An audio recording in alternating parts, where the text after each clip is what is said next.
Hello friends, welcome back to the channel. So आज की इस वीडियो में हम डिस्कस करेंगे क्लास 10th की ग्रामर का टॉपिक अलंकार। सो अलंकार के रिलेटेड एग्ज़ाम में 2 से 3 क्वेश्चन आते हैं। सो देखो, सबसे पहले आपको समझना है कि आपके पूरे ग्रामर पोर्शन में आपको क्वेश्चंस कितने आते हैं। ओके, सो आपके ग्रामर में 20 और 22 क्वेश्चन आते हैं। मैक्सिमम जो है वो 1 मार्क का क्वेश्चन होता है। ओके, तो कुछ क्या होते हैं, कुछ क्वेश्चन आपके 1.5 मार्क के होते हैं। तो टोटल जो आपके ग्रामर के मार्क्स होते हैं ना, तो टोटल आपके ग्रामर के मार्क्स होते हैं 18। सो इन 18 में आपके टॉपिक हो जाएंगे संधि, अलंकार, छंद, पदबंध वगैरह। तो उसके रिलेटेड आपको क्वेश्चन आएंगे, पर्यायवाची, मुहावरे, तो संज्ञा किसे कहते हैं, तो उसके रिलेटेड ये क्वेश्चन आएंगे। तो 18 मार्क्स। सो काफ़ी बच्चे जो हैं ये ग्रामर का पोर्शन अवॉइड करते हैं। सो आपको इस पोर्शन को अवॉइड नहीं करना है, क्योंकि इससे आपकी जो परसेंटेज है उस पर काफ़ी ज़्यादा इफेक्ट पड़ेगा। तो हिंदी पे काफ़ी ज़्यादा बच्चे वो फोकस नहीं देते हैं। आपको पूरा फोकस देना है अगर आपको अच्छा स्कोर करना है। तो चलो हम अपने आज का जो टॉपिक है उसको डिस्कस करते हैं। तो आपको समझ आ गया ना, तो ग्रामर के जो टोटल मार्क्स होते हैं वो 18 होते हैं। तो अच्छे से ग्रामर को पढ़ो। तो सबसे पहले हम समझते हैं अलंकार होता क्या है। शब्द और शब्द में चमत्कार उत्पन्न कर कविता की शोभा बढ़ाने तत्व को अलंकार कहते हैं। इसका अर्थ है अलंकृत करना या शोभा बढ़ाना। सिंपल आप समझो, शोभा बढ़ाना। तो अलंकार का मतलब पता है क्या होता है, आभूषण या गहना। लिख लो कहीं पे। सो सिंपल इसको हम बोल सकते हैं आभूषण, मतलब ज्वेलरी। सो जिस तरह से ज्वेलरी को पहन के काफ़ी ज़्यादा आप सुंदर लगते हो, है ना, इस प्रकार आभूषण शरीर की सुंदरता बढ़ाता है। उसी प्रकार अलंकार भाषा और कविता की सुंदरता बढ़ाता है। ठीक है। सो अलंकार को हम सिंपल क्या बोलेंगे, भाषा का आभूषण, मतलब उसकी वो सुंदरता बढ़ाता है। कौन? अलंकार भाषा का आभूषण। ठीक है, तो इसके अब देख लेते हैं टाइप्स। सो हिंदी काव्य में काफ़ी ज़्यादा अलंकार हैं, तो मतलब इतने तो मैं करवा भी नहीं सकती, तो मतलब बहुत ज़्यादा हैं। तो आपके सिलेबस में जो है ना वो है अनुप्रास अलंकार, जिसके रिलेटेड क्वेश्चन आते हैं। यमक अलंकार, उपमा अलंकार, रूपक अलंकार, और आता है अतिशयोक्ति अलंकार। सो ये आ जाता है। और कभी कभी इसके श्लेष अलंकार के बारे में पूछ लेते हैं। श्लेष अलंकार कोई परिभाषा बताओ, ऐसे ज़्यादा इसके रिलेटेड MCQs नहीं आते हैं। ठीक है, तो सबसे पहले हम देख लेते हैं अनुप्रास अलंकार। जहाँ व्यंजनों की बार बार आवृत्ति के कारण चमत्कार उत्पन्न हो, वहाँ अनुप्रास अलंकार होता है। आवृत्ति मतलब साउंड। ठीक है, तो जैसे कि एग्जाम्पल्स देख लो आप।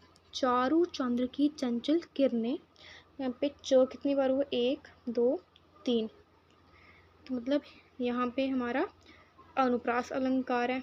सो तरनी तनुजा तट तमल तरुट बहु छाए, यहाँ पे त की आवृत्ति बार बार हो रही है, तो यहाँ पे भी अनुप्रास अलंकार है। जैसे साध्वी सती हो गई, तो यहाँ पे स 2 बार है। तो आपको देखना है कि जहाँ पे बार बार व्यंजन आए, मतलब क ख ग जहाँ पे आएगा ज़्यादा बार, तो वहाँ पे हमारा अनुप्रास अलंकार हो रहा है। जैसे यहाँ पे मैया मेरी में माखन खायो, म म म, कितनी बार म? 3 बार म। तो जैसे वसन बटोरी बोरी बोरी, मतलब 3 बार है। तो आपको ये याद रखना है कि जहाँ पे व्यंजनों की आवृत्ति बार बार हो रही है तो वो आपका अनुप्रास अलंकार है। उसके बाद आ जाता है हमारा यमक अलंकार। जहाँ एक शब्द या शब्द समूह को एक से अधिक बार प्रयोग किया जाए या परंतु हर बार उसका अर्थ विभिन्न हो, वहाँ यमक अलंकार होता है। सो मतलब 2 शब्द, मतलब कोई भी 2 शब्द उसको बार बार रिपीट किया जा रहा है, तो वहाँ पे यमक अलंकार हो, मतलब उनका मतलब अलग अलग होता है। जहाँ से कनक कनक से सो गुनी मादका अधिकाय व बेरे नर ये पाए बराई, तो बेसिकली संस्कृत है। यहाँ पे दो दो बार कनक कनक यूज़ हो रहा है, मीन्स यहाँ पे यमक अलंकार है। जैसे तो पर वारो अरबसी सुन सदी के सूजन, तू मोहन के उर्बसी है उर्बसी समान। यहाँ पे भी उर्बसी है, यहाँ पे भी उर्बसी है, तो मतलब यहाँ पे भी यमक अलंकार है। ऊंचे दौर मंदिर के अंदर रहने वाले, ऊंचे दौर मंदिर के अंदर, यहाँ पे मंदिर इस बार है, मतलब है तो दोनों सेम है, एक में न की मात्रा ये वाली यूज हो रही है, एक में उन्होंने न ये वाला लगाया है, ठीक है, तो यहाँ भी यमक अलंकार है। कर का मन का दिर के मन का फेर, मतलब एक बार मन का दो बार, मतलब 3 बार भी हो सकता है, 2 या 3 बार, ठीक है। तो अभी यमक अलंकार भी हमारा क्लियर हो गया। उसके बाद हमारा आ जाता है उपमा अलंकार, जहाँ रूप गुण रंग के कारण उपमेय की तुलना उपमान के साथ की जाए, वहाँ उपमा अलंकार कहते हैं। सो उपमा अलंकार का सिंपल मतलब होता है जहाँ वाक्य में, सेंटेंस में कंपैरिजन हो रहा होता है ना, तो वहाँ पे हमारा उपमा अलंकार होता है। अब उपमेय समझो जिसकी तुलना की जाए, उपमान जिसके साथ की जाए। ओके, सो यहाँ पे एग्जांपल्स देखो आप। पीपल पात सरिस मन डालो, पीपल का पतीला कैसा है, वो पात है, सरिस बहुत सुंदर। जैसे कर कोमल सा कोमल है, उसका कर कैसा है, कोमल। हरिपद कोमल कोमल से, हरि के पैर कैसे हैं, कोमल से। तो बहता शीला सा जम जाए, तो शीला होती है तो स्लांटिंग सी कोई चीज़ होती है, उसको हम शीला बोलते हैं। तो बहता समय शीला सा, किस तरह वो जम गया है, शीला की तरह, ठीक है। उस विहक सा उड़ रहा है, किस तरह, विहक सा उड़ रहा है, ठीक है। चांद जैसा मुखड़े पर बिंदिया सितारा, मतलब चांद जैसा मुंह है, उसके ऊपर कैसा सितारा है, बिंदिया सितारा, ठीक है। अब इसमें यहाँ पे कुछ ट्रिक्स हैं, जहाँ पे भी ये वर्ड्स यूज़ हैं हो, तो उसको हम बोलते हैं उपमा अलंकार। याद रखना, उपमा अलंकार बोलते हैं जैसे समान, सरे, सो, जैसा, ज्यों, ठीक है। तो अब उसके बाद आ जाता है हमारा रूपक अलंकार, जहाँ एक वस्तु पर दूसरी वस्तु का आरोप किया जाए या एक वस्तु को दूसरी वस्तु का रूप दिया जाए, तो वहाँ रूपक अलंकार होता है। अब रूपक अलंकार और उपमा अलंकार ना थोड़े सेम से हैं। सो जो उपमा अलंकार है ना, तो इसको समझो, सिंपल तरीके से समझा रही हूँ। उपमा और रूपक सो है दोनों के बीच में दोनों के कंपैरिजन ही हो रहा है दोनों का की एस्पेक्ट कंपैरिजन ही, पर जो उपमा है ना उसमें हम कुछ वर्ड्स यूज़ करते हैं, जैसे सा, ज्यो, इसमें हम ये वर्ड्स नहीं यूज़ करेंगे, हम डायरेक्ट कंपैरिजन करेंगे, ठीक है। सो जैसे ये आए महंत बसंत, महंत किस तरह आए, बसंत की तरह। चरण कमल बंदी हरि राय, तो जो कमल, जो हरि के चरण कैसे हैं, कमल की तरह, ठीक है। माँ मैं तो चंद्र खिलौना लूँ, ठीक है, तो इसमें डायरेक्ट कंपैरिजन होता है। दुख है जीवन तरु, ठीक है, जीवन, तो दुख जीवन में किस तरह है, तरु की तरह है।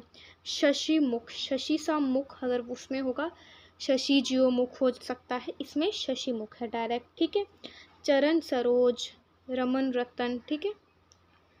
अब उसके बाद हमारा आ जाएगा अतिशयोक्ति अलंकार, जब किसी काव्य में किसी बात का वर्णन बढ़ा चढ़ाकर किया जाए, तब वहाँ अतिशयोक्ति अलंकार होता है। मतलब कोई भी आपका सेंटेंस है, उसमें किसी चीज़ को काफ़ी ज़्यादा बढ़ा चढ़ाकर बोला जा रहा है, वहाँ पे अतिशयोक्ति अलंकार होता है। जैसे कि लहरी व्योम चूमती उठी, लहरें किस तरह से उठी, व्योम चूमती, मतलब आसमान को छूती हुई, तो कितना बड़ा चढ़ा के बोला है। हनुमान की पूंछ में लगन ना पाई आग, सारी लंका जरी गई, ये निशाचर बाग, तो कितनी बड़ा चढ़ाकर से बात की जाती है इसमें। देख ले साकेत नगरी है ये, स्वर्ग से मिलन गगन में जा रही है, मोरे कितनी अच्छी नगरी है, स्वर्ग से मिलने जा रही है, तो कितनी बड़ा चढ़ाकर इसमें बात की जाती है। तो सो इसमें ये सारे सेम, मतलब एग्जाम्पल्स हैं। आगे नदियाँ बड़ी उपार, घोड़ा कैसे उतार, राणा ने सोचा इस बार, तब तक चेतक था उस पार, मतलब काफ़ी ज़्यादा लंबी नदी थी। तो अभी वो सोच ही रहा था, तो उनका घोड़ा चेतक महाराणा प्रताप सिंह का है, तो वो उस पार था। तो मतलब काफ़ी ज़्यादा बढ़ा चढ़ाकर बात की जाती है जिस सेंटेंसेस में, उसको हम बोलते हैं अतिशयोक्ति अलंकार। ओके, तो ये श्लेष अलंकार मैंने आपको बताया था, इसकी कभी कभी परिभाषा पूछ ली जाती है। जहाँ एक ही शब्द के कई मतलब होते हैं वहाँ श्लेष अलंकार होता है। मतलब एक शब्द है, उसकी काफ़ी ज़्यादा मीनिंग है। तो इंग्लिश में भी जिसको हम साइनोनिम्स वगैरह बोलते हैं, तो वही श्लेष अलंकार। जहाँ एक ही शब्द के कई मतलब होते हैं और उसको यूज़ किया जाता है सेंटेंस में, उसको हम श्लेष अलंकार बोलते हैं। और अभी आपको नहीं समझ आ रहा है कि अलंकार क्या होते हैं, अगर आपको इंग्लिश में फिगर ऑफ स्पीच पता है ना, तो आपको आसानी से ये समझ आ जाएंगे अलंकार क्या होते हैं। सो इंग्लिश में फिगर ऑफ स्पीच को हम बोलते थे कि special way of using words to make sentence और language beautiful, attractive and effective. तो मतलब कोई सा भी सेंटेंस है, उसमें कुछ वर्ड्स यूज़ कर दिए, जैसे कि her face is like the moon, हर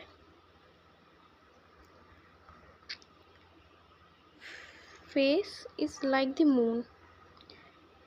तो उसका फेस किस तरह से है, मून की तरह। ये चीज़ हमने यहाँ पे देखी, शशि मुख लागे, है ना। तो यही, अगर आपको इंग्लिश में फिगर ऑफ स्पीच पता है ना, तो उसी को हिंदी में अलंकार बोलते हैं। ठीक है, फिगर ऑफ स्पीच को ही अलंकार बोलते हैं।